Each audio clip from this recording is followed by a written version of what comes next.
warahmatullahi wabarakatuh. Alhamdulillahirrabbilalamin. Wassalatu wassalamu ala ashrafil anbiya'i wal mursalin Sayyidina wa maulana wa habibina Muhammadin wa ala alihi wa sahbihi amma ba'du. Para sahabat channel yang dirahmati Allah, kali ini channel Pakonan Kiai akan mengisahkan salah satu karomah Syekhona Muhammad Khalil Bangkalan. Beliau Kiai Khalil atau dikenal dengan Syekhona adalah seorang ulama karismatik dari Pulau Madura. Di masyarakat santri, Syekhona Khalil juga dikenal sebagai waliullah.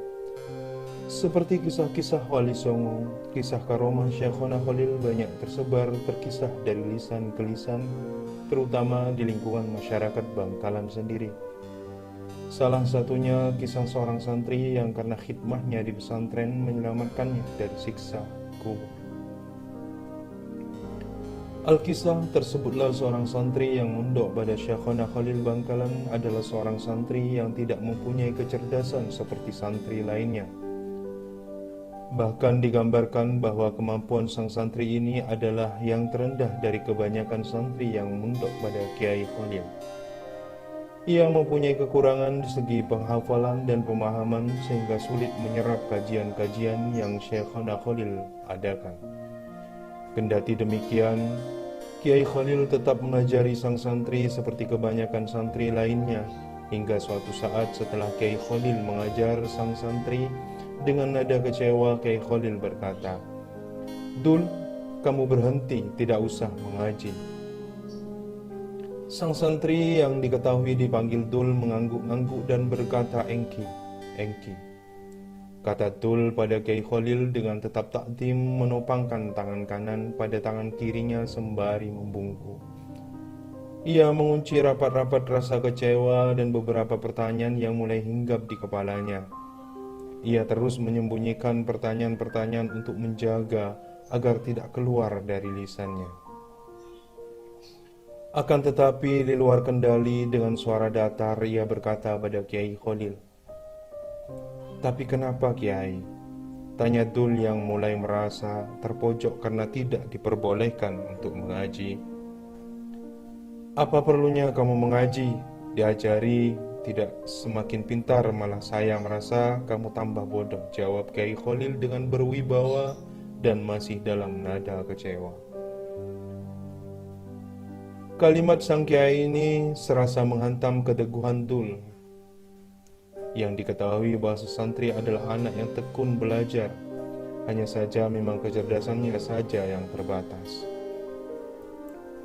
Dengan tetap membungkuk, ia kembali bertanya pada sang kiai, "Kalau tidak ngaji, apa yang harus saya kerjakan di pondok Kiai?"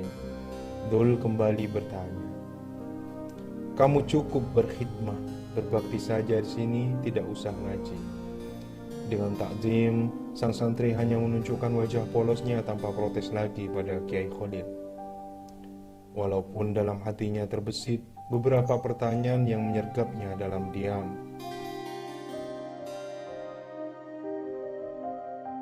Ia tidak berani menunjukkan isi hatinya yang bergejolak.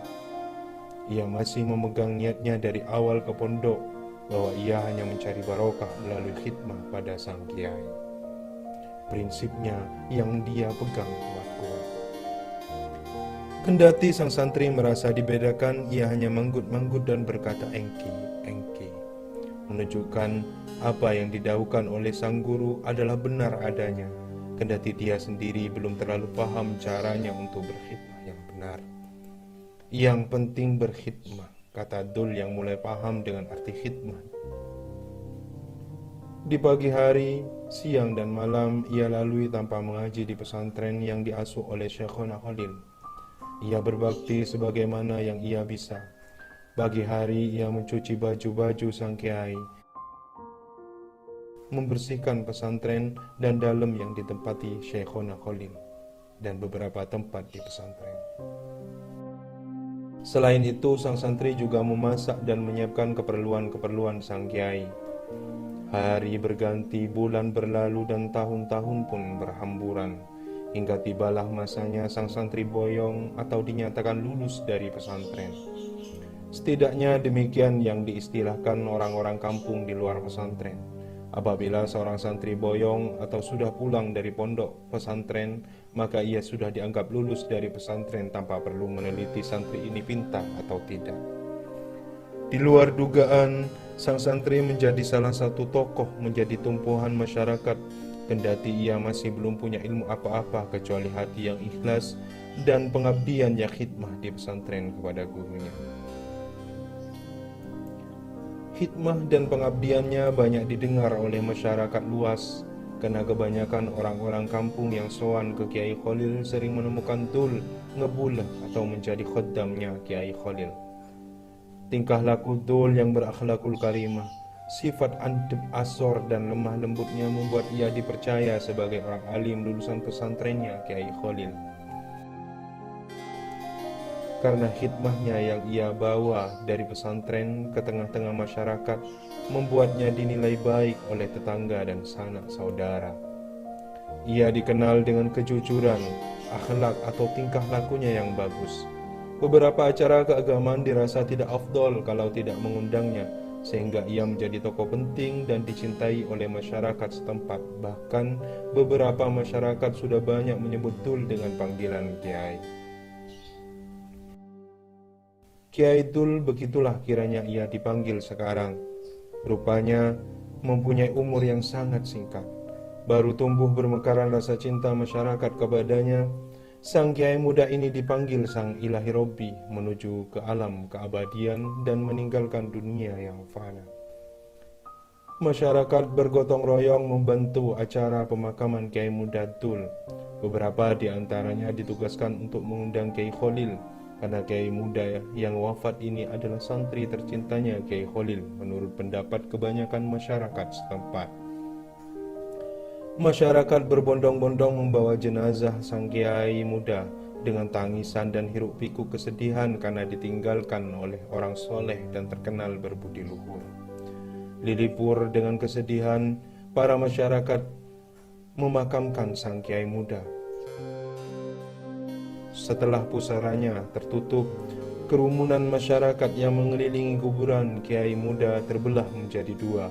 Mereka memberi jalan kepada Kiai Khalil yang mendekati tumpukan tanah yang menjadi pesarian terakhir Kiai muda itu. Beliau Syekhona Khalil berkata, "Biarkan saya yang membaca talqin, karena saya merasa punya hutang padanya. Ia telah berkhidmat di pesantren bertahun-tahun." Hal ini membuat para masyarakat merasa sangat bahagia sekaligus terharu.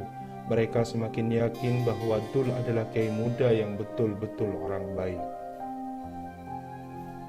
Sampai Kiai Khalil sendiri yang mentalkinkan. Ujar Kak Mamat yang sedari tadi sibuk bercerita kebaikan-kebaikan Kiai Tul dengan temannya. Bahkan ia lebih sibuk bercerita daripada membantu pemakaman. Hus, sanggah salah satu masyarakat yang sedari tadi memerhatikan Kak Mamat yang sibuk bercerita karena khawatir mengganggu Kiai Khalil yang duduk di samping kuburan Kiai Tul.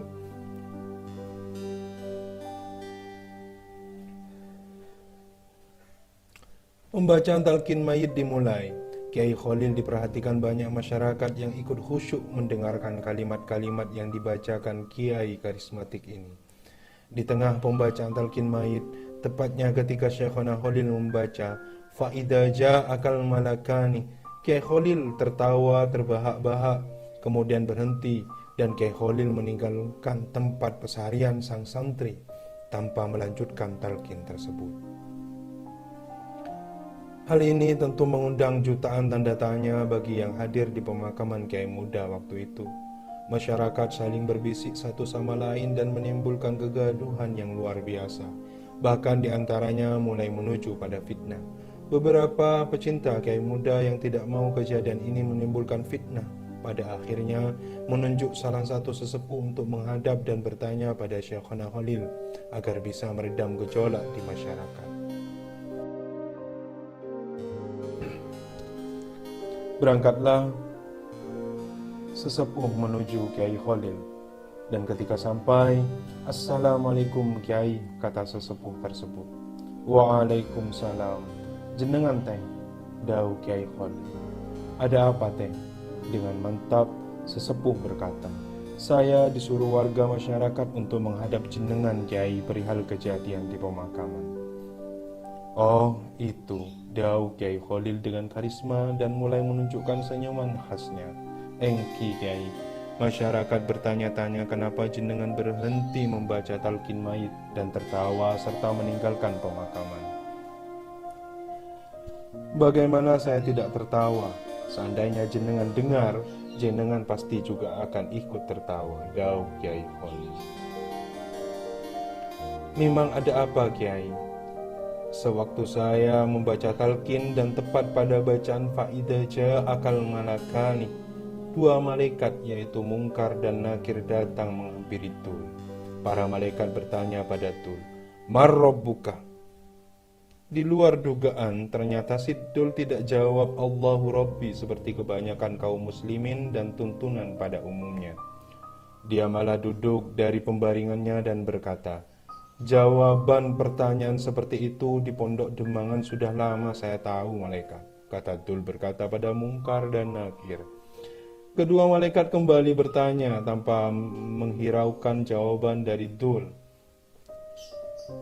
'Man rabbuka?' Dul dengan nada merendah menjawab, 'Sebenarnya saya bukan tidak mau menjawab malaikat. Saya merasa cengkolang. Saya merasa sungkan karena di atas ada guru saya,' jawab Dul dengan mantap pada Mungkar dan Nakir. 'Makanya saya tertawa terbahak-bahak,' dawuh Kiai Khalil mengisahkan kejadian di pemakaman. "Terus Kiai," kata sesepuh yang sudah mulai merasa tercerahkan. "Akhirnya Allah berfirman kepada kedua malaikat," dawuh Kiai Khalil, "Sudah, hentikan pertanyaannya malaikat. Abdul ini dapat barokah gurunya karena dia taat dalam berkhidmat." Akhirnya kedua malaikat beranjak meninggalkan kuburan Abdul. Dawuh Kiai Khalil mengakhiri penjelasannya pada sesepuh utusan masyarakat kampung. Begitulah kisah sang santri yang selamat dari siksa kubur karena khidmah barokah yang ia dapat dari Kiai Khalil. Para sahabat channel yang dirahmati Allah, demikian kisah ini berakhir. Semoga kita bisa menjadikannya itibar dan menambah rasa cinta pada wali-wali Allah. Demikian kisah ini dan nantikan kisah-kisah selanjutnya. Wassalamualaikum warahmatullahi wabarakatuh.